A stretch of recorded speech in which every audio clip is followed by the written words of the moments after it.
we're going to do things a little differently.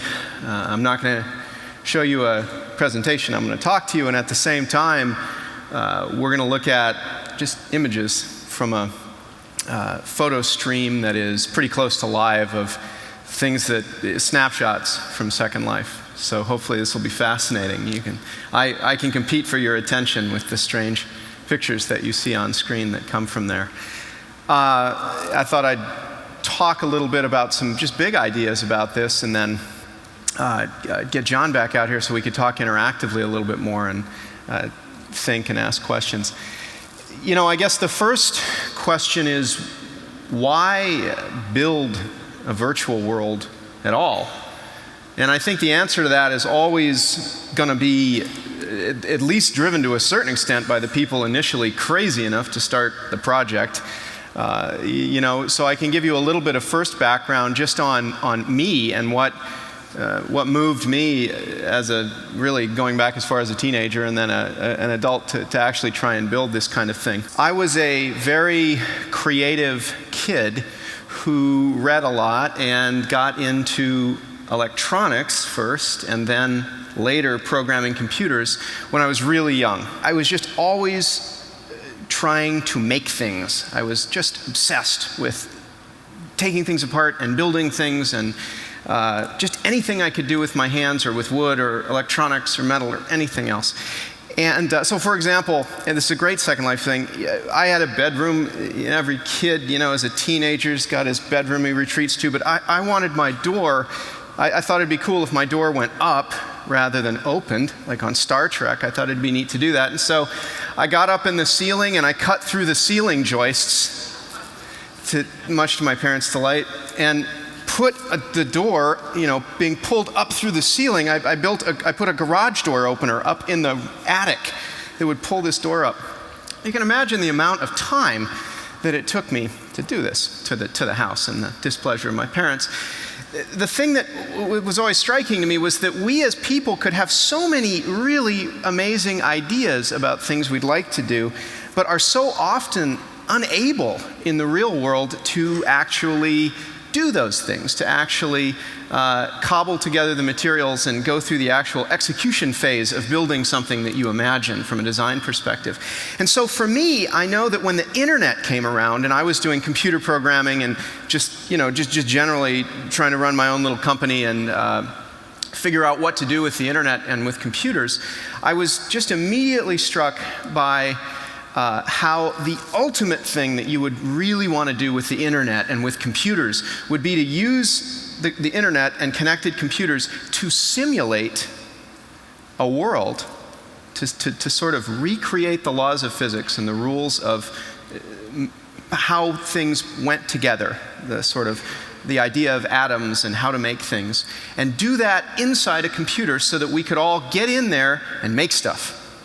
And so for me, that was the thing that was so enticing. I just wanted this place where you could build things. And so I think you see that in the genesis of what has happened with Second Life, and I think it's important. I also think that more generally, the use of the internet and technology as a kind of a space between us for creativity and design is a general trend. It is a sort of a great human progress. Technology is just generally being used to allow us to create in as shared and social a way as possible. And I think that Second Life and virtual worlds more generally represent the best we can do to achieve that right now. Another way to look at that and related to the content and thinking about space is to connect sort of virtual worlds to space. I thought that might be a fun thing to talk about for a second. If you think about going into space, it's a fascinating thing. So many movies, so many kids, we all sort of dream about exploring space. Now, why is that? Stop for a moment and ask, why that conceit? Why do we as people want to do that? I think there's a couple of things, and it's what we see in the movies. It's what's this dream that we all share. One is that if you went into space, you'd be able to begin again. In some sense, you would become someone else in that journey because there wouldn't be, you'd leave society and life as you know it behind. And so inevitably, you would transform yourself irreversibly, in all likelihood, as you began this exploration. And then the second thing is that there's this tangible sense that if you travel far enough, you can find out there, you have no idea what you're going to find once you get there into space. It's going to be different than here, and in fact, it's going to be so different than what we see here on Earth that anything is going to be possible. So that's kind of the idea. We as humans crave the idea of creating a new identity and going into a place where anything is possible.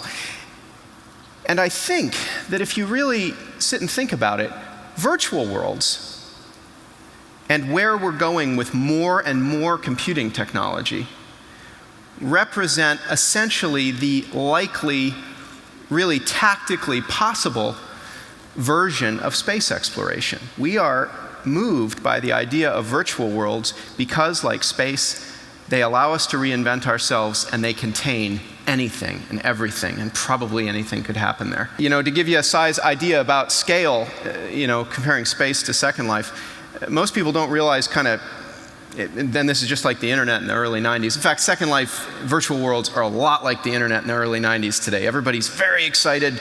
There's a lot of hype and excitement about one idea or the next from moment to moment, and then there's despair and everybody thinks the whole thing's not going to work.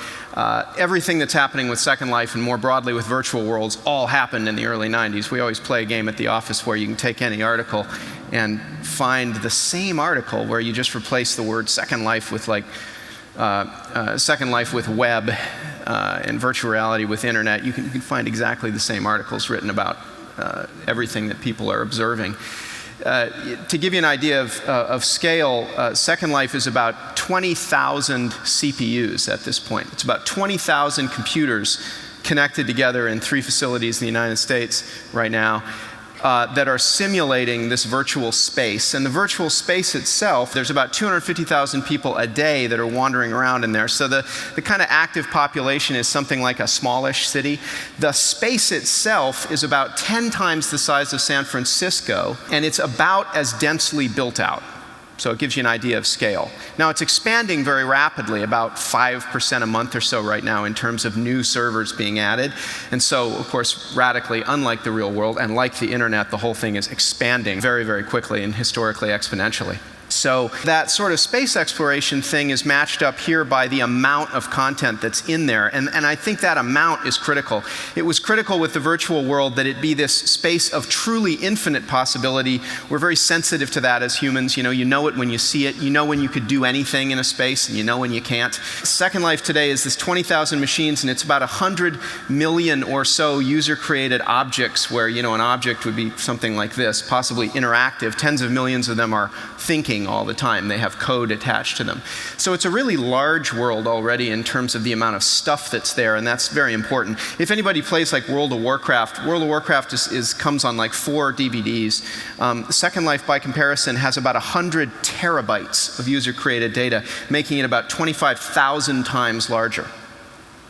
So again, like the internet compared to AOL and the sort of chat rooms and content in AOL at the time, what's happening here is something very different because the sheer scale of what people can do when they're enabled to do anything they want is pretty amazing. The last big thought is that it is almost certainly true that whatever this is going to evolve into is going to be bigger in total usage than the web itself. And let me justify that with 2 statements. Generically, what we use the web for is to organize, exchange, create, and consume information. It's kind of like Irene talking about Google being data-driven. I'd say I kind of think of the world as being information. Everything that we interact with, all the experiences we have, is kind of us flowing through a sea of information and interacting with it in different ways. The web puts information in the form of text and images. The topology, the geography of the web is text-to-text links for the most part. That's one way of organizing information, but there are 2 things about the way you access information in a virtual world that I think are the important ways that they're very different and much better than what we've been able to do to date with the web. The first is that, as I said, the first difference for virtual worlds is that information is presented to you in the virtual world using the most powerful iconic symbols that you can possibly use with human beings. So for example, CHAIR is the English word for that, but a picture of this is a universal symbol. Everybody knows what it means. There's no need to translate it. It's also more memorable. If I show you that picture and I show you CHAIR on a piece of paper, you can do tests that show that you'll remember that I was talking about a chair. A couple of days later, a lot better. So when you organize information using the symbols of our memory, using the most common symbols that we've been immersed in all our lives, you maximally both excite, stimulate, are able to remember, transfer, and manipulate data. And so virtual worlds are the best way for us to essentially organize and experience information.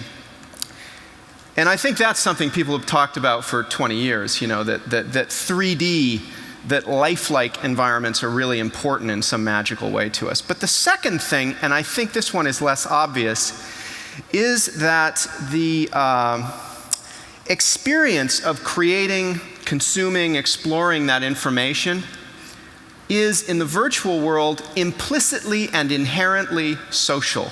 You are always there with other people. And we as humans are social creatures and must, or are aided by, or enjoy more the consumption of information in the presence of others. It's essential to us. You can't escape it. When you're on Amazon.com and you're looking for digital cameras or whatever, you're on there right now when you're on the site with like 5,000 other people, but you can't talk to them. You can't just turn to the people that are browsing digital cameras on the same page as you and ask them, hey, have you seen one of these before? Because I'm thinking about buying it. That experience of like shopping together, just as a simple example, is an example of how as social creatures we want to experience information in that way. So that second point, that we inherently experience information together or want to experience it together, is critical to essentially kind of this trend of where we're going to use technology to connect us.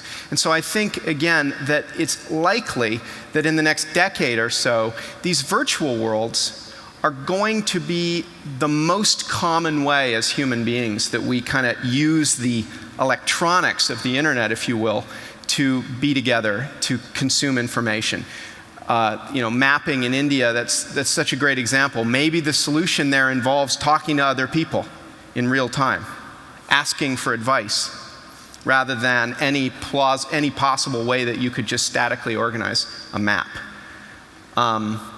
So I think that's another big point. I think that wherever this is all going, whether it's Second Life or its descendants or something broader that happens all around the world at a lot of different points, this is what we're going to see the internet used for. And total traffic and total unique users is going to invert so that the web and its bibliographic set of text and graphical information is going to become a tool or a part of that consumption pattern, but the pattern itself is going to happen mostly in this type of an environment. Big idea, but I think highly defensible. So let me stop there and bring John back, and maybe we can just have a longer conversation. Thank you, Philip. That's great.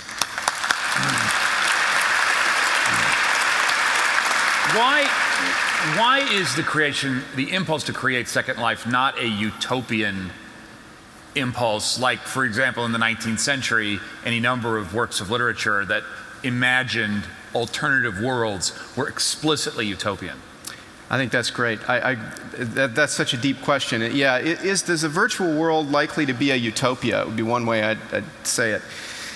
The answer is no, and I think the reason why is because the web itself, as a good example, is profoundly bottoms up. That idea of infinite possibility, that magic of anything can happen, only happens in an environment where you really know that there's a fundamental freedom at the level of the individual actor, at the level of the Lego blocks, if you will, that make up the virtual world. You have to have that level of freedom. And so I'm often asked that, is there kind of a utopian or is there a utopian tendency to Second Life and things like it, that you would create a world that has a grand scheme to it? Those top-down schemes are alienating to just about everybody, even if you mean well when you build them. And what's more, human society, when it's controlled, where you set out a grand scheme of rules, a new way of people interacting, or a new way of laying out a city or whatever, that stuff historically has never scaled much beyond, I always laughingly say the Mall of America, which is like the largest piece of centrally designed architecture that, has been built. The Kremlin was pretty big. The Kremlin, yeah, that's true. The whole complex. Give me a story of a tool you created at the beginning at Second Life that you were pretty sure people would want to use in the creation of their avatars or in communicating, that people actually in practice said, no, I'm not interested in that at all. And name something that you didn't come up with that almost immediately people began to demand. Sure, I can think of multiple examples of both of those. One of my favorite, I had this feature that I built into Second Life. I was really passionate about it.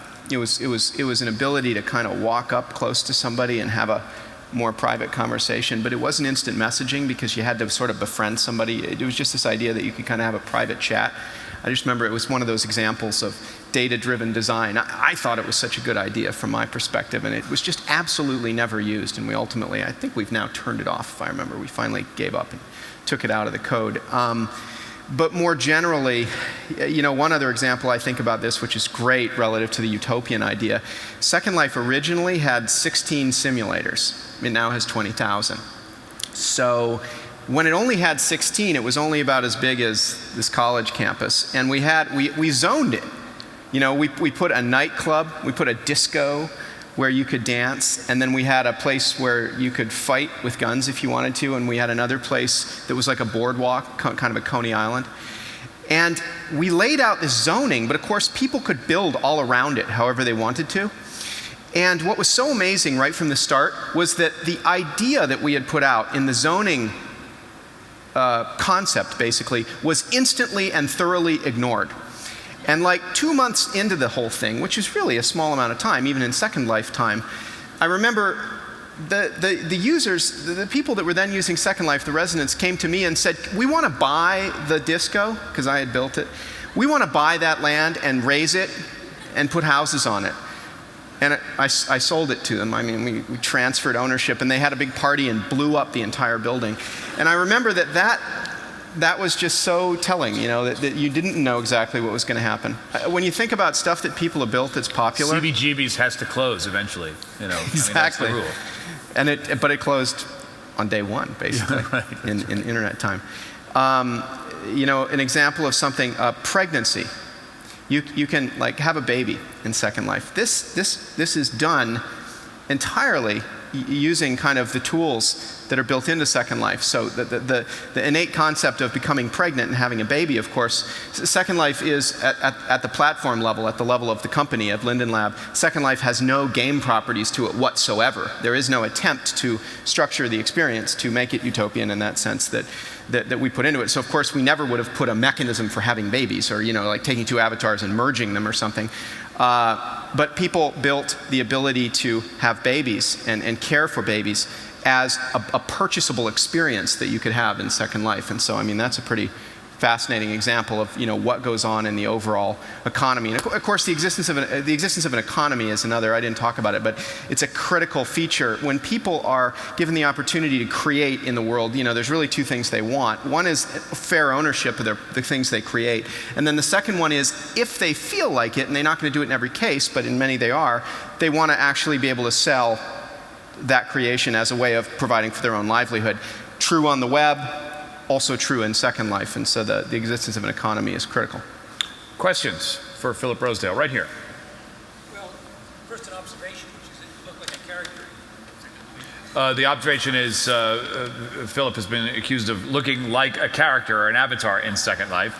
Respond, and we'll get the rest of your question. But I don't look like my avatar. How many people here know what my avatar looks like? That's probably not very many. Are you ripping off somebody else's avatar with that? No, sort of I didn't. I did. One of the other guys at work had a fantastic avatar, a female avatar that I used to be once in a while. But my avatar is a guy wearing chaps, spiky hair, spikier than this, kind of orange hair, handlebar mustache, kind of a Village People sort of a character. So, very cool. And your question? The question is, there appears to be a lack of cultural fine-tuning in Second Life. It doesn't seem to have its own culture, and that the sort of differences that exist in the real Yeah. world aren't translated into the Second Life map? Well, first of all, we're very early. So this has only been going on for a few years. And so part of what we see is the same evolution of human behavior that you see in emerging societies. So a fair criticism is what it is of Second Life today, is that it's more like the Wild West than it is like Rome from a cultural standpoint. That said, the evolution of and the nuanced interaction that creates culture is happening at 10 times the speed of the real world, and in an environment where if you walk into a bar in Second Life, 65% of the people there are not in the United States, and in fact are speaking their various and different languages. In fact, one of the ways to make money in Second Life is to make really cool translators that you drag onto your body, and they basically kind of pop up on your screen and allow you to use Google or Babelfish or one of the other online text translators to on the fly translate typed text between individuals. And so the multicultural nature and the sort of cultural melting pot that's happening inside Second Life is quite, I think, quite remarkable relative to what, in real human terms, in the real world, we've ever been able to achieve. So I think that culture will fine-tune, it will emerge, but we still have some years to wait while that happens, as you would naturally expect. Other questions? Right here. What's your demographic? So the question is, what's the demographic? So the average age of a person in Second Life is 32. However, the use of Second Life increases dramatically as your physical age increases. So as you go from age 30 to age 60, and there are many people in their 60s using Second Life, this is not a sharp curve. It's very, very distributed. Usage goes up in terms of like hours per week by like 40% as you go from age 30 to age 60 in real life. So there's not, many people make the mistake of believing that Second Life is some kind of an online game. Actually, it's generally unappealing. I'm just speaking broadly and critically. It's not very appealing to people that play online video games because the graphics are not yet equivalent to, these are very nice pictures, but in general, the graphics are not quite equivalent to the fine-tuned graphics that you see in a Grand Theft Auto 4. So average age is 32. I mentioned 65% of the users are not in the United States. The distribution amongst countries is extremely broad. There's users from, virtually every country in the world now in Second Life. The dominant ones are if you take the UK and Europe together, they make up about 55% of the usage base in Second Life. In terms of psychographic, men and women. Men and women are almost equally matched in Second Life. It's about 45% of the people online right now in Second Life are women. Women use Second Life, though, about 30 to 40% more on an hours basis than men do, meaning that more men sign up than women and more women stay and use it than men. So that's another demographic fact. In terms of psychographic, the people in Second Life are remarkably dissimilar relative to what you might think when you go in and talk to them and meet them, and I would challenge you to just do this and find out. But it's not a bunch of programmers. It's not easy to describe as a demographic. If I had to just sort of paint a broad picture, I'd say remember the people who were really getting into eBay in the first few years of eBay, maybe a little bit like that. In other words, people that are early adopters, they tend to be creative, they tend to be entrepreneurial. A lot of them, about 55,000 people so far, are cash flow positive. They're making money from real world money from what they're doing in Second Life. So it's a very still a creative, building things, build your own business type of an orientation. So that's a... You described yourself, Philip, as someone who was really creative when you were young and liked to make things.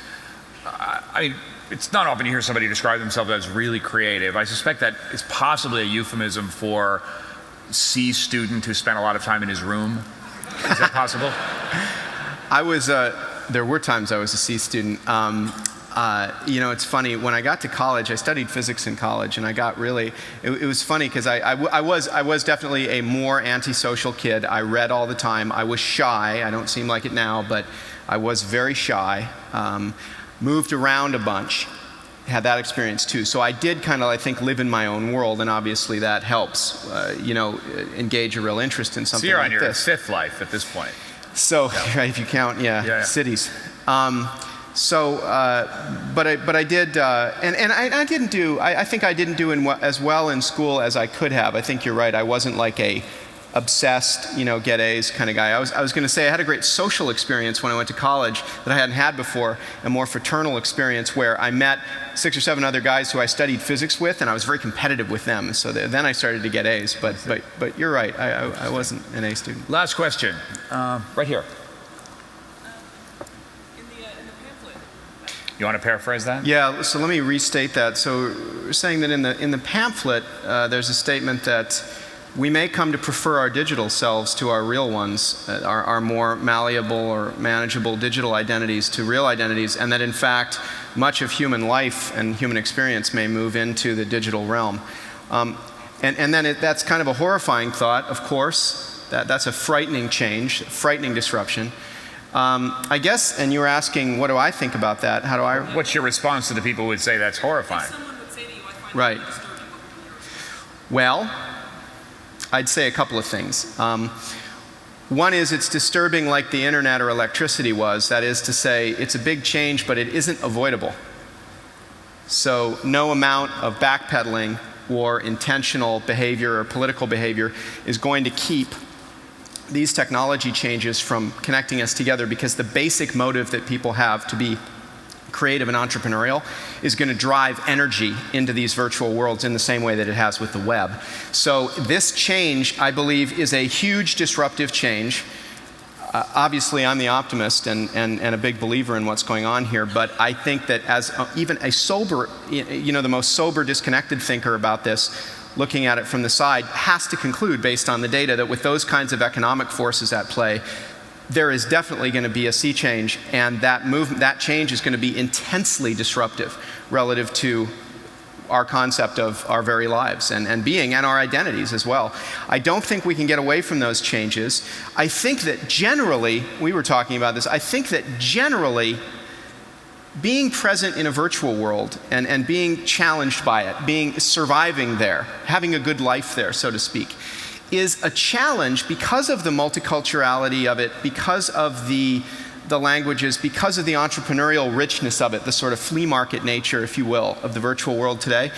It puts challenges on us that to rise to, we must be better than ourselves in many ways. We must learn things and be more tolerant and be smarter and learn faster and be more creative perhaps than we are typically in our real lives. And I think that if that is true of virtual worlds, then these changes, though scary and I say inevitable, are ultimately for the better, and therefore something that we should ride out. But I would say that, and many other authors and speakers about this other than me have said, fasten your seatbelts, because the changes coming here are going to be big changes. Philip Rosedale, thank you very much.